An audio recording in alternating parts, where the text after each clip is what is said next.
sa ñëw gii nag tey moom am na lum ñu jàngal lu bari parce que wate nañ fii loi bu ne diggante daaw ak ren waaye loi buy tee dem safara tey lañ koy doog a wate Ahmadou Bamba moo ñëw pour teewe ko te normalement nag waroo woon a ñëw waaye mënoo ñàkk a ñëw waaw moo tax nag loolu moom ndax sa turandoo sëñ Tuubaa moo wax ne ij'al rujuuhi ilaa xawmi sahadatana wal takfina yawma jamhil xalqi niiraana sëñ Musaa ko ne ko bu dul woon ak sa dem gii olof def nasaraan te wallahi kon ñëppay dem niiraan def nasaraan nag mooy nekk góor ba noppi di toppandoo tubaab bi bay nekk góor jigéen kon bu ñuy wate loi boobu Cheikh Ahmadou Bamba toog Alaaji Malik toog Abdou mu ndaw tijji ko Mouhamadou Lamine di ko tëj loolu nag wax na lépp waaw man nag li ma jaaxal mooy yàlla dane woon day tënk saytaane yi ci koor gi man xaw ma Abdou mu ndaw fu mu jaar ba rëcc ba ñëw waaw ndax fekk ñu toog ne dañuy wate góor jigéen di ko araamal ci Sénégal nga taxaw naan kenn du ko fi defee kooku bu ñuy jàpp saytaane yi bi ñuy tënk saytaane yi waruñu loon a bàyyi foofu waaw gis naa beneen waay mooy borom affaire taxaw fii naan du ma ko wate ma ne koo koy wax yéen wate góor jigéen loolu góor moo koy def gor moo koy def jullit moo koy def kon da ngay mën a bokk Pastef pour mën a contre góor jigéen parce que biñ yëkkatee mbirum góor jigéen ak léegi yéen a ngi koy dégg de ñu ngi tasaare sida gi ñëpp a ngi koy dégg gisagu leen Bougane Gueye bind ci benn texte gisagu leen mu wax ci Mimi Touré déggu leen ko ci déggu leen ci Abdourahmane Diouf déggu leen ci ñi may bañ a tudd fii déggu leen ci kenn mennum Sonko dong moo ñemee wax ci góor jigéen moo ci ñemee bind ay député am dong ko ñemee wate tàccu leen seen bopp waaw ñi ne nag lu tax defuñu ko criminalisation en tout cas daal loi bi ñu joxoon waa APR ne ko wate leen ko ñu lànk ñun jox nañ ñu ko ñu wate ko loolu mooy li wóor waaw maa ngi ñaan nag jafe-jafe yi ñu seetal sénégalais yi ba bañ a def criminalisation jafe-jafe yu mel noonu nañ ko seet ci wàllu viol bu fekkente ne mën nañ koo seetaat ba ni mu méngoog loi bii nga xam ne ku def viol danañ la daan fukki at waaye ni ngay yàggee ci kaso bi loolu dina dañ suñu sañoon ñu defaale ko ci loi bii parce que mi ngi indi ay problèmes yu bari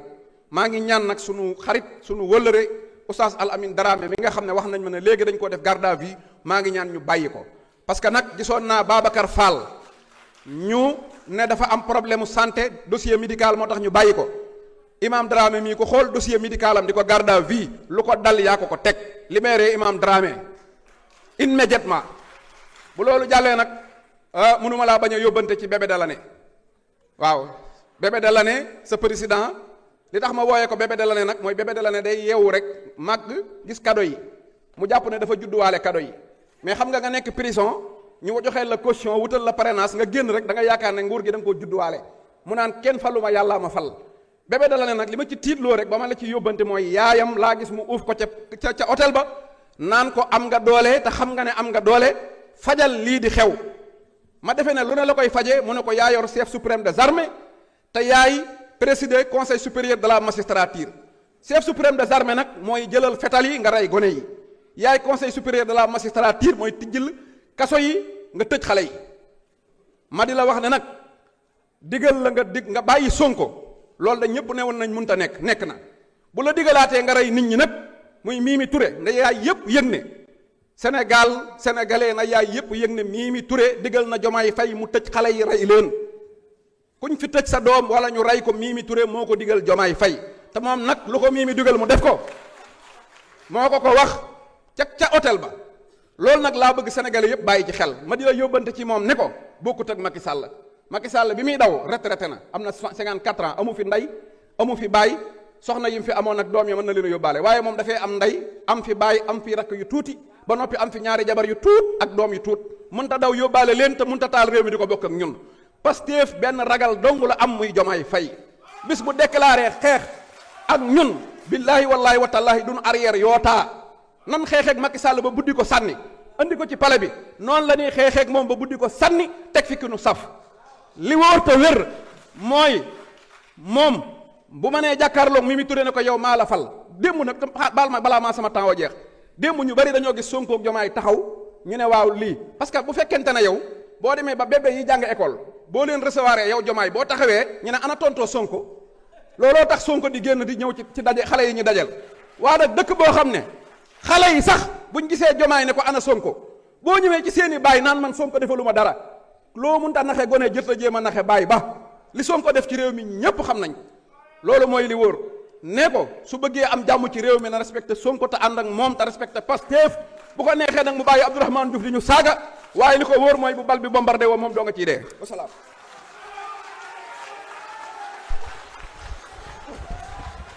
Merci beaucoup. Abdoulaye Tall, vous avez la parole. Aïb Dafé se prépare.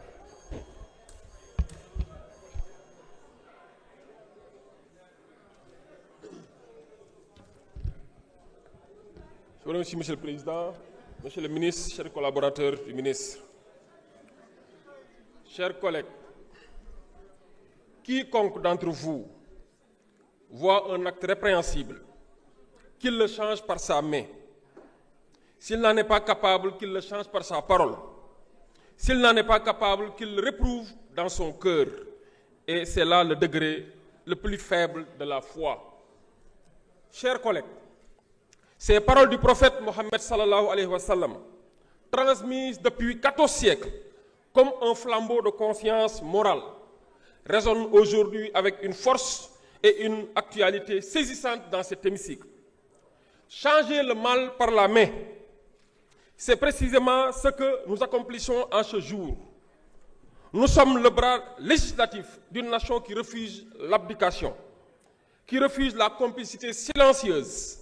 qui refuse que l'inaction tienne lieu de sagesse. À la communauté internationale qui s'agite et manipule, je lui dirai, l'immobilisme législatif face à la dégradation progressive des mœurs n'est pas de la tolérance, c'est de la complicité passive.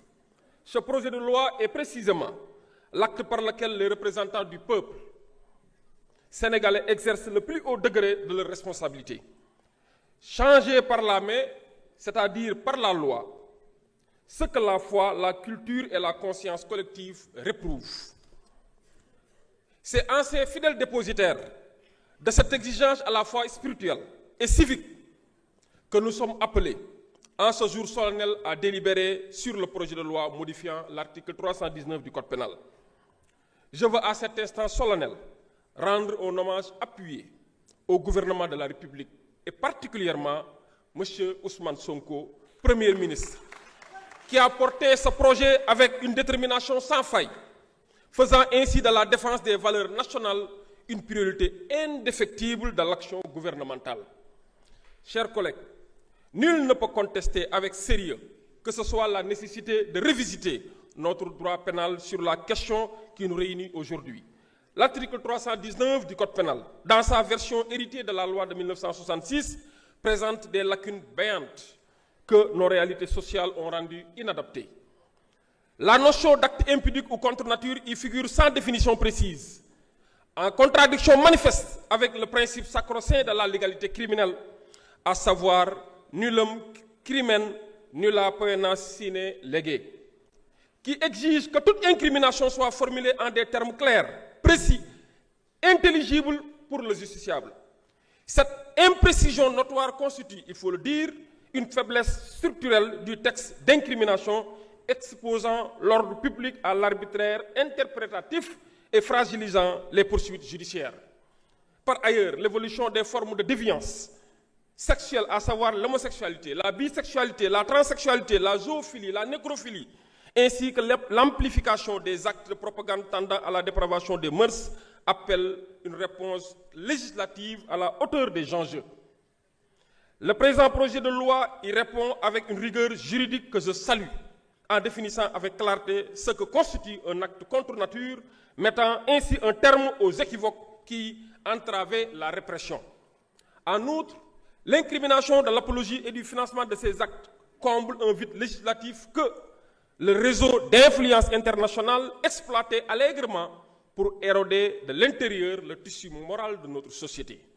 Ce texte est donc pertinent, nécessaire